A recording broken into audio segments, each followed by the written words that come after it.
toda esa gente que tienen esas manos que están todas llenas de callos, de trabajar en ese producto final, que lo va a beber una persona elegantísima no sé dónde, pues no saben todo lo que hay detrás. Mi papá llega el 16 de septiembre de 1910. Inició con un negocio de ultramarinos finos, como se llamaba en ese entonces, que es lo que hoy en día conocemos como tienda de abarrotes. El típico español que dormían en el mostrador. Santo Tomás nace con la llegada de los dominicos e inician con el cultivo de la vid en esa región. Entonces mi papá empieza a trabajar con su tío y mi papá iba con mulas, recorre todo el país. Y de ahí se obtiene el nombre del valle y el nombre de la empresa, Santo Tomás. Era una vida como súper sencilla. Me acuerdo que mi papá contaba que iban al Teatro Blanquita, que se metían los jóvenes, pues no tenían dinero para comprar una entrada. Y era un caserío, a lo mejor había 40 casas, ¿no? Era los inicios de lo que hoy es Ensenada. Ya después mi papá le compra el negocio a su tío, entonces ya le pone otro nombre, Industrias Pando, y conoce a don Abelardo Rodríguez. En los años 30, el general Abelardo Rodríguez, que fue presidente del país, se queda con Bodegas de Santo Tomás. Se vuelven buenos amigos. Y entonces cuando el general ya era grande, ya era un hombre cerca de sus últimos días de vida, le ofrece a mi abuelo el negocio, ¿no? Le dice Elías, yo solo te lo puedo vender a ti, porque yo sé que mi esposa no le interesa, a los hijos de don Abelardo no les interesaba nada el negocio. Probablemente, por un lado, no ha de haber visto en su descendencia alguien que hubiera adquirido el cariño, alguien que hubiera mostrado como ese cariño por la empresa, como mi abuelo tenía por Bodegas de Santo Tomás. Mi papá amaba la tierra, ¿me entiendes? O sea, sí verdaderamente se notaba que venía de un lugar de campesinos.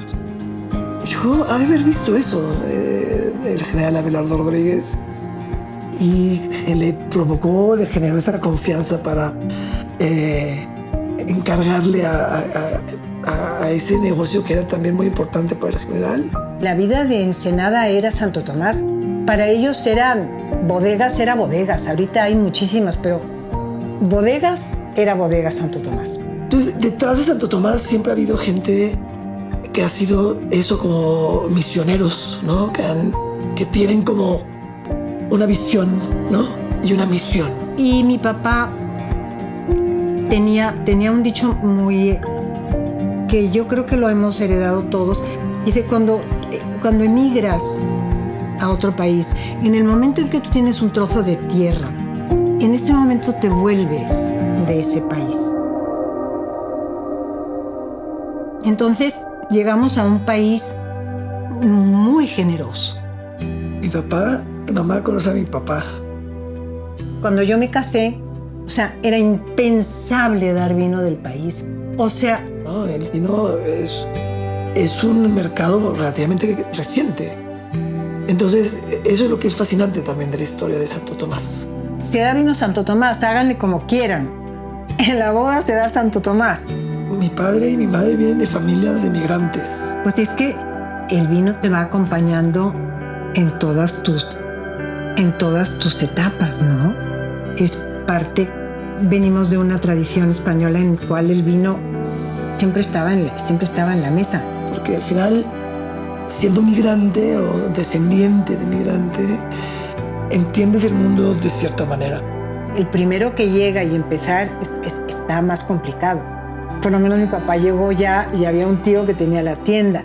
Entonces dice, bueno, sí, Elías, vas a trabajar aquí, ¿no? Y creces en una familia que tiene ciertos principios, ciertos valores del trabajo, de reconstruir una vida, ¿no? en un país distinto. Entonces era un grupo de españoles que tienen éxito, que les va muy bien. Estoy seguro que eso fue parte de lo que los unió, de lo que los vinculó. además de que las familias se tenían como mucho cariño, había como mucho respeto mutuo. Que también pertenecían a la Sociedad de Beneficencia Española. Tanto del lado Cosío como del lado Pando, unos hacia los otros. Siempre hubo muy buena relación y una relación muy cercana. En donde se ayudaba a la gente que no les iba tan bien. Sí, mi madre siempre desde joven fue una soñadora y una mujer muy socialmente muy comprometida. Y entonces ellos eran visitadores. Iban y visitaban a los ancianos y a los enfermos y lo que necesitaban, así como las Pink Ladies ahora del inglés. Cuando mi abuelo ya tenía cierta edad, unos 90 y tantos años. Y vivió hasta los 102 años. Creo que él se da cuenta que en realidad no tiene a quien dejarle el negocio, ¿no? Mis hermanos, bueno, un hermano que yo creo que le hubiera gustado mucho, muere muy joven, a los 20 años. Su hijo mayor murió a los 40 y tantos años. Y el otro hermano que queda, yo creo que no quería tanto lo que era Santo Tomás. Y yo era muy chica, ¿me entiendes? Me lo hubieran dejado a mí, seguro hubiera estado mucho mejor. Entonces era mi madre, casada con mi papá, que era en realidad a quien mi abuelo le podía dejar el negocio. Mira, Toño, ahí está todo. Yo sé que tú lo vas a sacar adelante. Y es ahí cuando mi padre le compra el negocio a su suegro. Pues sí. Como en gratitud y como una manera de decirle, pues puede descansar, ¿no? Puede descansar y que este negocio se va a quedar en muy buenas manos. Yo creo que sabía que Toño lo iba a cuidar. ¿Me entiendes? Toño es una gente muy, muy disciplinado. Mi papá aporta una enorme sabiduría. Y de lo que se encarga, él lo va a sacar adelante. Cuando llega mi padre, contrata a Hugo da Costa, que fue nuestro enólogo durante 10 años, más o menos. La construcción de la nueva vinícola, que es una maravilla. La nueva vinícola, que es toda por gravedad. Y fue con la llegada de Hugo, que le plantea a mi padre llevar la bodega, la vinícola, trasladarla del centro de Ensenada al viñedo. Él es ingeniero civil. Como principio es enterrar un edificio dentro de un cerro para que, número uno, sea la tierra la que actúe como aislante térmico. Porque al vino no le puedes dar prisa. Tú no puedes decirle, bueno, ya lo quiero vender.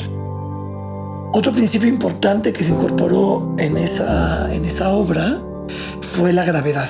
Y Toño ha tenido la paciencia, porque, bueno, no es un hombre nada paciente. Entonces, es un proceso que, por un lado, cuida la calidad del vino. Al no bombear, no introduces menos oxígeno y se conserva la calidad del vino. Pero él quisiera que todo se vendiera rápido, ¿me entiendes? Entonces, él no es el tipo de personas que da una idea, se retira. Él está ahí, acompañando. Sí, no es un tema fácil. Y yo creo que en ello hay una especie de paciencia. En las mejores manos que va a estar en las de Toño, ¿me entiendes? O sea, es que hay que entender que los ciclos de la industria son mucho más lentos. La edad no existe. Y hay que tener paciencia y hay que entender que responde a otros factores muchas veces. El vino tiene su tiempo, el de él, ¿no? Y cuando el vino te avisa que está, entonces ya está y ya puedes entonces sacarlo. Y que si una cosecha es mala, igual no vas a tener uva que procesar para producir ese año, ¿no? ¿Y qué vas a hacer, no? Entonces es algo al cual tú no puedes sí puedes intervenir en saber mucho y hacer buenas mezclas. Y por ende hay que estar, y requiere de previsión, requiere de estar preparado para años malos. Y entonces las estrategias son distintas y la manera de entender el negocio es distinto. Pero lo demás está en manos del tiempo. Pero probablemente por eso también Santiago, que se parece mucho a mí, le gusta tanto ese negocio porque no es ahora y no. Yo creo que he aprendido a ser paciente porque no necesariamente lo era. ¿Qué es para mí el vino? Y ahora ya no bebo, qué barbaridad. El vino no deja de ser una expresión, ¿no? Una expresión de la tierra, una expresión del clima. El vino para mí es el compartir. Una expresión de la mano que cultiva la vid y quien transforma esa uva en vino. Y eso todo está contenido en una botella. El que entiende de vino, qué privilegio entender de vino. Ese vino le estás generando las condiciones para que añeje y que llegue a ser su máximo potencial. Y tú no tienes ni idea, tú al final te tomas, dices, pues sí, está bueno, ¿me entiendes? Pero no nos damos cuenta todo lo que hay atrás de cada botella de vino. Y la capacidad que te da el vino de influir y de impactar en la vida del consumidor, ¿no? De toda aquella persona que abre una botella de vino en casa, en un restaurante, en una playa. Al vino no lo puedes molestar, o sea, sí, no. Y como una botella de vino, una copa de vino tiene la capacidad de modificar el momento, de modificar la percepción, ¿no? De cómo observas el mundo. Entras a esas salas. Es entender esta conciencia. Con ese silencio. De cómo a través de tu trabajo, a través de tu pasión, a través de tu... Con ese respeto que se le tiene al vino. Puedes y tienes la capacidad de impactar y de modificar la vida de otras personas. Eso es como muy... O sea, es maravilloso.